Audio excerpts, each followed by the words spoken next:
Hello, my little loves. Nana is back, and today we're going to read one of my favorite books from when I was a little girl. And what made me think of it today is that I was walking down the driveway, and Papa said, I have to be so loud and noisy right now because we have so many bears.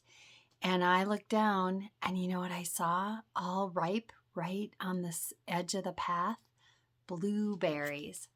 So today I'm going to read Blueberries for Sal by Robert McCloskey. Oh, there's a picture even before we have any words. So I'll make sure you get to see it. All right. Blueberries for Sal by Robert McCloskey. One day, little Sal went with her mother to Blueberry Hill to pick blueberries. Little Sal brought along her small tin pail, and her mother brought her large tin pail to put berries in. We will take our berries home and can them, said her mother. Then we will have food for the winter.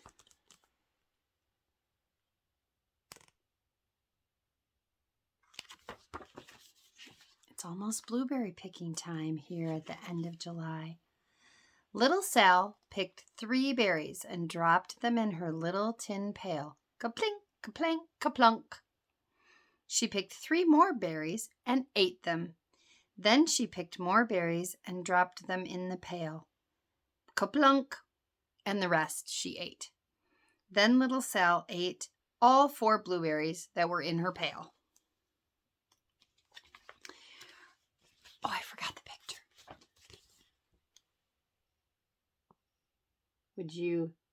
Would you eat all the ones that you picked? Would you?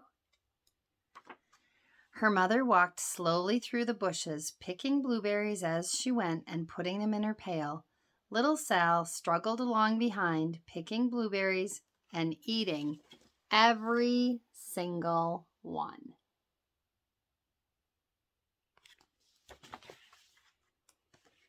Little Sal hurried ahead and dropped a blueberry in her mother's pail. It didn't sound ka-plink because the bottom of the pail was already covered with berries. She reached down inside to get her berry back. Though she really didn't mean to, she pulled out a large handful because there were so many blueberries right up close to the one she had put in.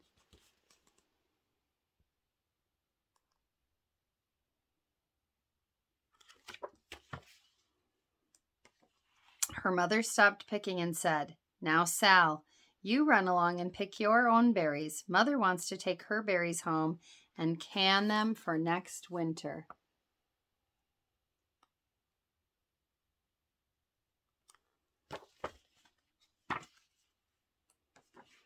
Her mother went back to her picking, but little Sal, because her feet were tired of standing and walking, sat down in the middle of a large clump of bushes and ate blueberries.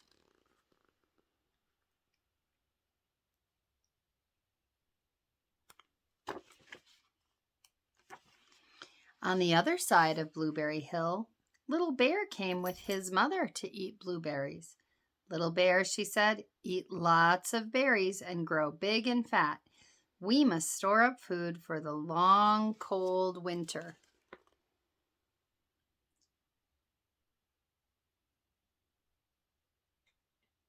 I better get out and pick the berries before our bears decide to store them up for the long, cold winter.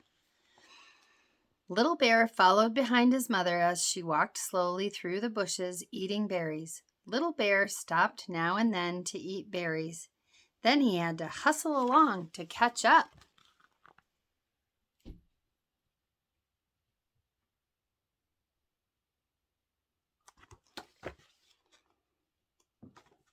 Because his feet were tired of hustling, he picked out a large clump of bushes and sat right down in the middle and ate blueberries.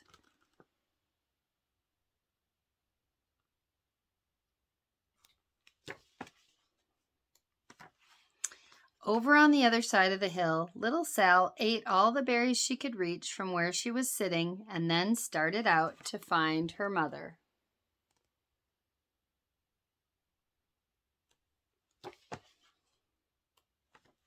She heard a noise from around a rock and thought, "That is my mother walking along."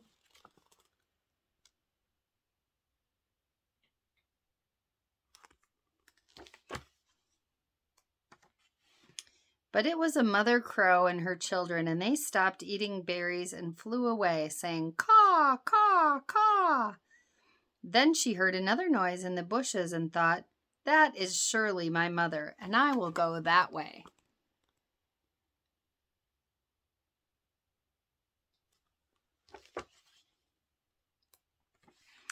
But it was Little Bear's mother instead. She was tramping along, eating berries and thinking about storing up food for the winter. Little Sal tramped right along behind.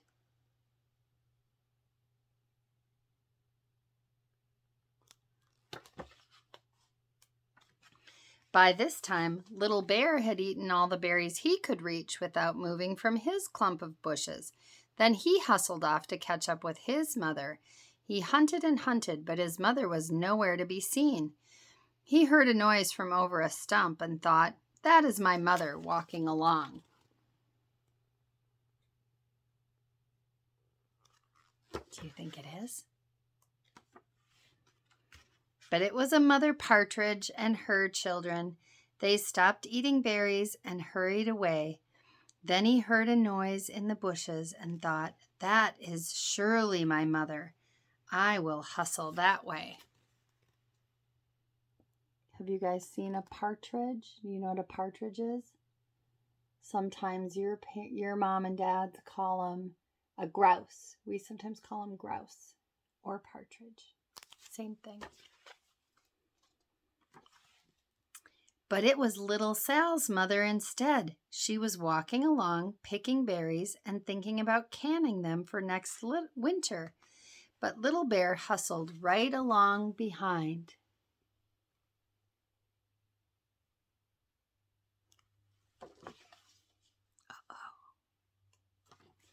Little Bear and Little Sal's mother and Little Sal and Little Bear's mother were all mixed up with each other among the blueberries on Blueberry Hill.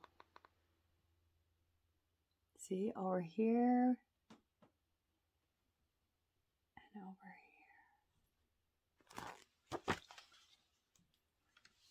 Little Bear's mother heard Sal walking along behind her and thought it was Little Bear, and she said, "Little Bear, munch, munch, eat all your gulp can possibly hold, swallow." Little Sal said nothing.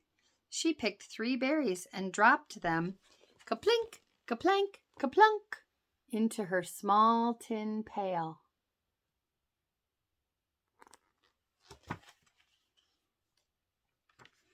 Little Bear's mother turned around to see what on earth could make a noise like kaplunk. "Grumph," she cried, choking on a mouthful of berries. "This is not my child. Where is Little Bear?" She took one good look and backed away. She was old enough to be shy of people, even a very small person like Little Sal.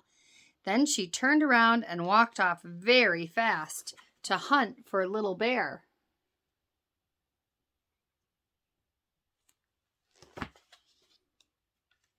Little Sal's mother heard Little Bear tramping along behind and thought it was Little Sal, and she kept right on picking and thinking about canning blueberries for next winter.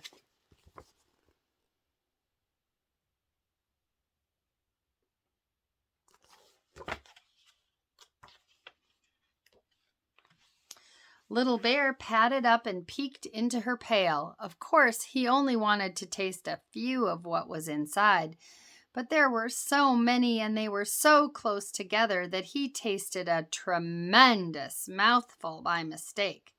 "Now, Sal," said Little Sal's mother without turning around, "you run along and pick your own berries. Mother wants to can these for next winter."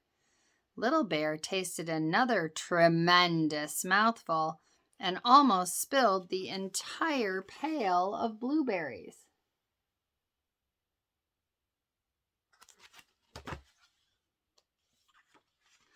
Little Sal's mother turned around and gasped, "My goodness, you're not little Sal. Where, oh, where is my child?" Little Bear just sat munching and swallowing and licking his lips. Little Sal's mother slowly backed away. She was old enough to be shy of bears, even very small bears like Little Bear. Then she turned and walked away quickly to look for little Sal.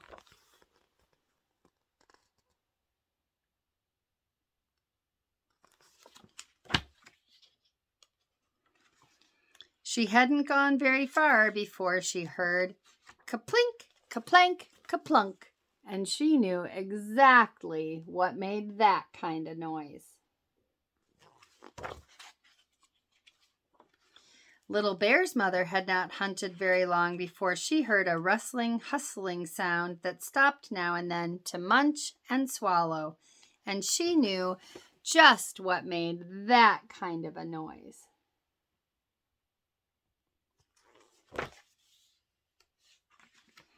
Little Bear and his mother went home down one side of Blueberry Hill, eating blueberries all the way and full of food stored up for next winter.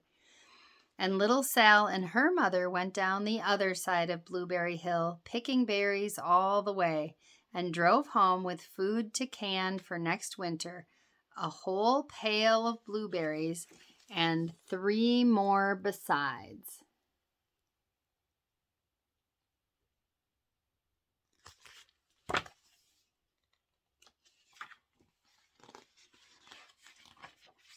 The end. Here they are back at home. What are they doing? Canning the berries.